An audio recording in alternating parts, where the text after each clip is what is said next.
सावन के महीने का नियम, 2 लोटे जल लेकर देवाधिदेव महादेव के सामने जाइए। यहाँ अशोक सुंदरी वाली जगह से दोनों धार एक साथ चढ़ाना प्रारंभ करिए और करते करते वो धार शंकर भगवान के शिवलिंग पर ले जाकर छोड़ दीजिए।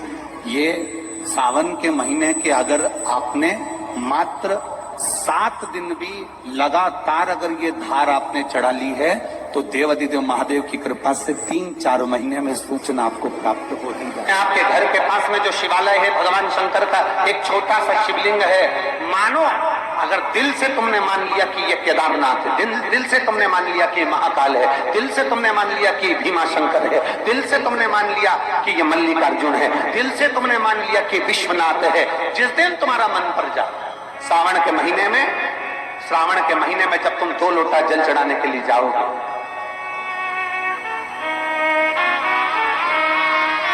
श्रावण के महीने में जब तुम 2 लोटा जल चढ़ाने के लिए जाओगे और 2 लोटा जल तक तुम अपने हाथ में लेकर चढ़ाओगे, जिस दिन तुम्हारा चित्त में मन में आ जाए कि आज मैं विश्वनाथ नहीं गई हूं, मैं सावन के महीने में मैंने विश्वनाथ का दर्शन नहीं करा है, सावन के महीने में मैं काशी नहीं गई, सावन के महीने में मैं गंगा के घाट पर नहीं गई, जिस दिन सावन के महीने में तुम्हारे मन में आ जाए 2 लोटा जल लिया, शंकर जी को चढ़ाते हुए अपने मन में विचार कर लिया कि मेरे विश्वनाथ मैं तुम्हारे दरवाजे तो नहीं आ सकी, पर मेरे जल में अगर बल होगा तो इस जल को आप वहां से यहां आकर स्वीकार कर लोगे। वो विश्वनाथ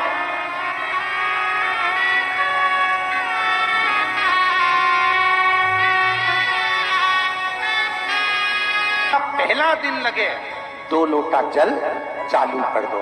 श्रावण के पूरे महीने 2 लोटा जल अपने घर से लेकर जाओ और अपने घर से जब जल लेकर जाओ तो ये विचार कर जाना, आज मैं शिव को काशी में, आज मैं शिव को केदार में, आज शिव को अमरनाथ में, आज शिव को भीमा शंकर में, आज शिव को मल्लिकार्जुन में। और फिर निवेदन करूंगा, जिस बहन को 19 और 20 साल तक भी औलाद नहीं हुई हो तो कृष्णेश्वर महादेव का नाम लेकर 2 लोटा जल तुम्बकेश्वर महादेव का नाम लेकर चढ़ा कर देखना, सावन के बाद में बाबा संतान जरूर देगा, झोली जरूर भरेगा।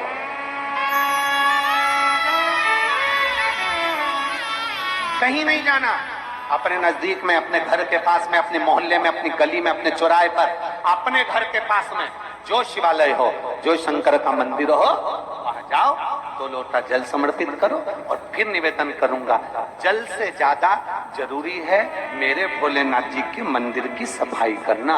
अब कीचड़ चालू हो जाएगा, पानी चालू हो जाएगा, सावन का महीना चालू हो जाएगा, अपने साथ एक कपड़ा लेकर जाओ, बाबा के मंदिर को पूरा साफ कर कर, बाबा के शिवलिंग का स्नान कर कर, बेलपत्र निर्माल्य जितना पड़ा है उसको उठाकर कहीं विसर्जन के लिए, किसी नदी तालाब बावड़ी में नहीं, किसी कुएं में नहीं, निर्माल्य तालाब में, नदियों में, बावड़ी में डालने के बाद वो निर्माल्य सड़ता रहता है, नदी नाले का पानी सूखता रहता है, उसमें कीचड़ इकट्ठा हो जाता है। उस निर्माल्य को इकट्ठा करो, गाड़ी में भरो, किसी खाद एक खड्डा खोदकर वहां दबाकर उसकी खाद तैयार करो और बाद में बेलपत्री के वृक्ष के नीचे उसको डालते रहो। और ध्यान रखना कि निर्माल्य हमें नदी तालाब बावड़ी कुएं में नहीं डालना, महादेव से कहना नहीं आता। तब हम क्या करें? तो शिव महापुराण की कथा बड़ा सुंदर बात कहती है कि जीवन में कितनी भी तकलीफ हो, कितना भी कष्ट हो, कितना भी दुख हो, जब हम एक बेलपत्र लेकर भगवान शिव को समर्पित करने के लिए जाते हैं और दिल से, हृदय से, भाव से जब एक बेलपत्र समर्पित करते हैं और 1 लोटा जल अशोक सुंदरी पर चढ़ाने के बाद हम देवाधिदेव महादेव को जब समर्पित करते हैं तो ये निश्चित है हमारे दुख, हमारी तकलीफ, हमारे कष्ट को मेरा शंभू काटता जरूर है, ये निश्चित था। बोल बम का नारा है, जरा जम के बोल बम का नारा है, सारी समस्या का हल। जब हमारे भीतर कोई तकलीफ होती है, हमारे भीतर जब कोई कष्ट होता है, हमारे भीतर जब कोई दर्द होता है, हमारे भीतर जब कोई दुख होता है, तब हम देवाधिदेव महादेव को 1 लोटा जल समर्पित कर कर अपने हृदय की बात भगवान शिव से जरूर करते हैं। जरूर थोड़ी सी भी विषम परिस्थिति चल रही है, थोड़ा भी तकलीफ चल रही है, थोड़ा भी कष्ट आया है जीवन में, थोड़ा भी दुख, थोड़ी भी तकलीफ, थोड़ा भी दर्द, थोड़ा भी कष्ट अगर आपके जीवन में आया है तो शिव महापुराण की कथा कहती है सबसे पहले भगवान शंकर की शरणागति में जाए, भगवान शिव के पास जाए।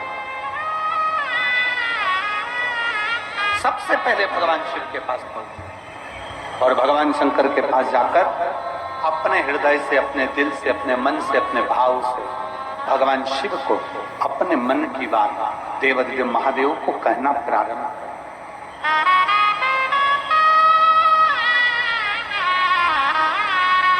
अपने भीतर जो संशय है, अपने भीतर जो संशय उत्पन्न हुआ है, अपने भीतर जो हम संशय में आए हैं, उस संशय को मिटाने के लिए, अपने भीतर के दुख को, अपने भीतर की तकलीफ को, अपने भीतर के कष्ट को मिटाने के लिए कहीं दूसरी जगह नहीं जाए।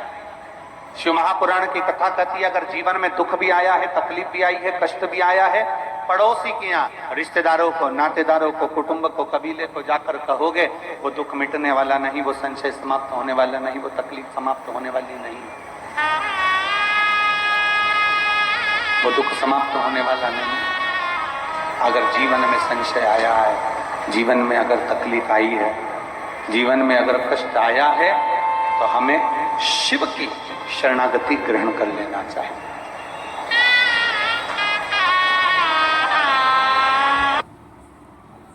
हेलो मोटो।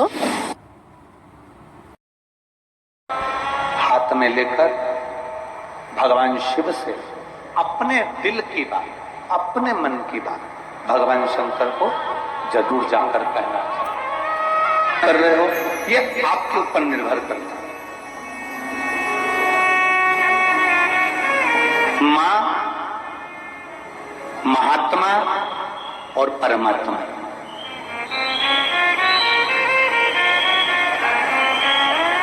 एक मां, दूसरे नंबर पर महात्मा और तीसरे नंबर पर जम के बोलो जरा, अच्छे जम के बोलो, परमात्मा।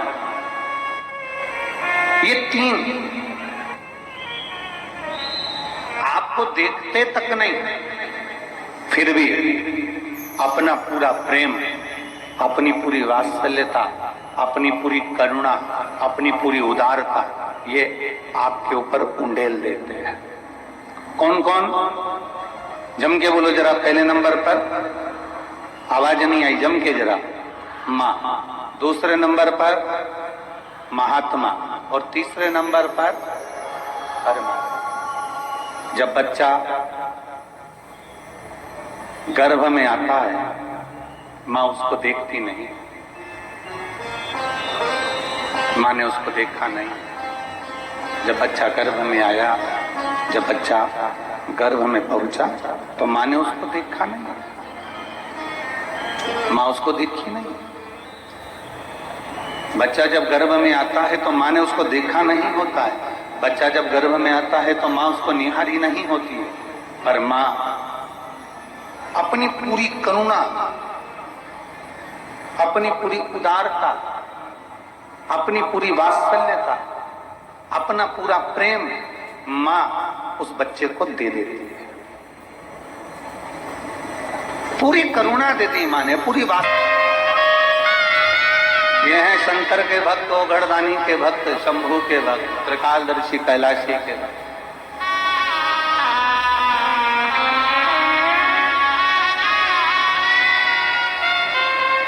अपने नेत्रों से दर्शन करते रहते हैं। भगवान ब्रह्मा अपने नेत्रों से दर्शन करते रहते हैं, पर शंकर जी के नेत्र बंद रहते हैं, शिव जी के नेत्र बंद रहते हैं। शंकर भगवान समाधि में डूबे रहते हैं, शंकर भगवान समाधि में लीन रहते हैं। तो कई लोग, कई जिनके मुख में जो आता है, जिनके विचारों में जो आता है, वो कह देते हैं कि शंकर जी की आराधना नहीं करना चाहिए, क्योंकि शंकर तो समाधि में डूबे रहते हैं, वो तो देखते ही नहीं है। पर उनको समझाना यह है कि नानू माँ का चरित्र कह रहा है कि नानू माँ के पिता मछली पकड़ने का जाल बनाते हैं और ध्यान नानू माँ पर रहता है।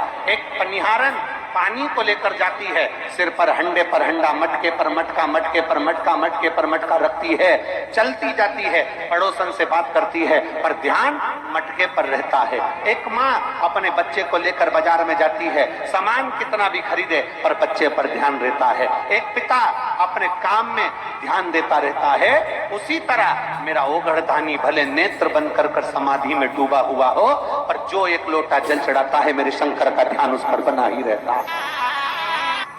वृक्ष लता से स्नान कराऊंगी, ये अपने भीतर एक संकल्प अपने भीतर लेना है कि श्रावण के महीने में हमें शिव को कैसे रिझाना है,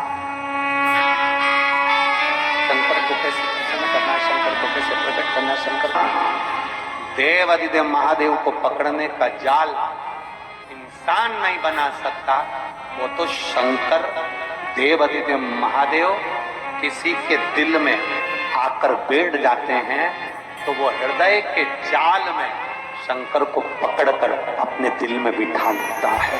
कोई कोई लिंग के सम्मुख में सत्य बोला है, घर में जब शुभ आयोजन होगा, घर में जब शुभ शकुन होगा, घर में जब शुभ कार्य किया जाएगा, घर में जब वंश की वृद्धि हो रही होगी, घर में कोई नया मेहमान आ रहा होगा, घर में कोई आतिथ्य हो रहा होगा, कोई नया मुहूर्त हो रहा होगा, तब हे नारायण आप सत्य बोले हो, इसलिए आपकी पवित्र पूजन प्रत्येक घर में पूर्णिमा, अमावस्या, एकादशी, द्वादशी, संक्रांति आदि कादिक दिन आपकी इस स्वरूप की पूजन पूरा ब्रह्मांड करेगा और आपको लोग सत्यनारायण भगवान के नाम से पुकारेंगे। बोल सत्यनारायण भगवान की। इसीलिए स्कंद पुराण का रेवा खंड कहता है, इसलिए हमारे यहाँ जब सत्यनारायण भगवान की हम कथा श्रवण करते हैं, प्रथम अध्याय पूर्ण होता है, द्वितीय अध्याय पूर्ण होता है, तो विद्वान ब्राह्मण जन कहते हैं तीसरी रेवा खंडे प्रथम अध्याय। तो ऐसा रेवा खंड में से भगवान सत्यनारायण के सुंदर स्वरूप का वर्णन आता है, शिव महापुराण में से भगवान सत्यनारायण के स्वरूप का वर्णन आता है, भगवान शिव की पवित्र कथा का वर्णन आता है, भगवान शंकर के सुंदर स्वरूप का वर्णन आता है, और भगवान नारायण का एक नाम सत्यनारायण। महीने, 2 महीने, 3 महीने, 6 महीने, 4 महीने, 8 महीने, 10 महीने, 12 महीने में एक नियम बना लो कि हमारे घर में हम सत्यनारायण भगवान की कथा किसी ब्राह्मण जन को बुलाकर करवाकर यज्ञ जारी करवाकर अपने जीवन को सार्थक बनाएंगे, क्योंकि सत्यनारायण की कथा भी शिव की कृपा के आनंद में होती है। कहते हैं जहां सत्यनारायण की कथा होती है वहां शंकर की भी कृपा नित्य बनी रहती है, क्योंकि शिव ने ही तो उपदेश दिया है। वॉलेट भूल गया हूँ, पेमेंट कर देना यार। लाइन में तो नहीं लग सकता बेटा। बड़ा सुंदर सुंदर भजन भी गाती हैं, सतना पर चढ़ेगा पर शिव पर कभी नहीं चढ़ेगा, कभी नहीं। गौ माता तू झूठ बोलिए मेरे सामने, तेरा पूरा शरीर पुजाएगा। कन्यादान, वस्त्रदान, मुद्रादान, स्वर्णदान, अन्नदान, सारे दान आगे से होंगे, पर गौदान पीछे से होगा। गाय की पूंछ पकड़कर किया जाएगा, क्योंकि तू झूठ बोल गई मेरे सामने। सारे देवताओं की परिक्रमा आगे से, पर गौ माता की परिक्रमा पीछे से होगी। गाय की परिक्रमा आगे से नहीं होती, पीछे से चालू होकर पीछे विराम होती। तू झूठ बोल गई मेरे सामने। गौ माता तू जगत की मां कहलाती है, गाय माता भी कहती है मुझे क्षमा कर, मेरे मुख से झूठ निकल गया। केतकी का फूल कहता है क्षमा करिए, मेरे मुख से झूठ निकल गया। ब्रह्मा जी क्षमा नहीं मांगते, क्षमा नहीं मांगते। ब्रह्मदेव कह रहे हैं कि आकाशवाणी झूठी है, आकाशवाणी झूठी। भगवान शंकर ने अपने तुरंत पैर का नख तोड़कर फेंका, काल भैरव प्रकट कर लिया। काल भैरव को आज्ञा करी ब्रह्मा का सिर काट दो। जिस मुख से वो झूठ बोल रहा, जिस मुख से वो झूठ बोल रहा,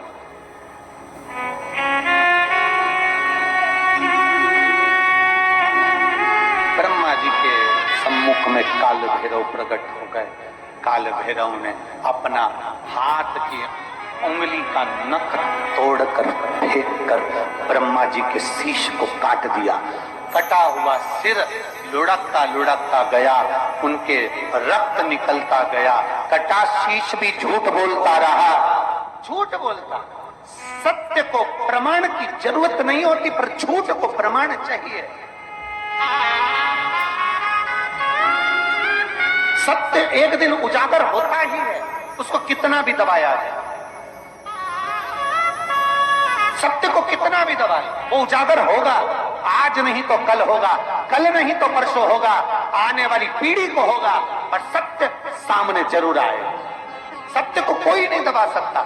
चाहे दुनिया में कितना भी प्रपंच रच लो, चाहे दुनिया में कितना भी पाखंड रच लो, सत्य को दबाने के लिए तुम सारी पूरी जिंदगी निकाल देना, पर एक दिन सत्य सत्य होता है और सत्य दुनिया के सामने आता जरूर है। दब नहीं, दम नहीं। कितना दबाओगे? सत्य को कितना झुकाने का प्रयास करोगे? सत्य को कितना दबाने का प्रयास करोगे? सत्य समूह है जिसके तट पर उत्तर प्रदेश की गवर्नमेंट ने बड़े बड़े बोर्ड लगा कर रखे हैं, ये कर्मनाशा है, इसमें हाथ ना लगाइए, ये कर्मनाशा है, इसमें अगर कोई इसके पानी का छींटा भी लग जाता है तो 7 पीढ़ी में किया गया पुण्य छिन्न हो जाता है। ऐसी कर्मनाशा नदी जिस पर पक्षी भी अपनी चोंच में जल नहीं भरता, जिस नदी का जल एक श्वान भी नहीं पीता, वो कर्मनाशा आज भी बहती है और बड़े बड़े बोर्ड लगे हैं। इस कर्मनाशा नदी का स्पर्श ना किया जाए। विद्वान, चतुर, संत, साधु, सन्यासी, तपस्वी उस कर्मनाशा नदी को कभी। श्री शिवाय नमस्तुभ्यं, श्री शिवाय नमस्तुभ्यं, हर हर महादेव।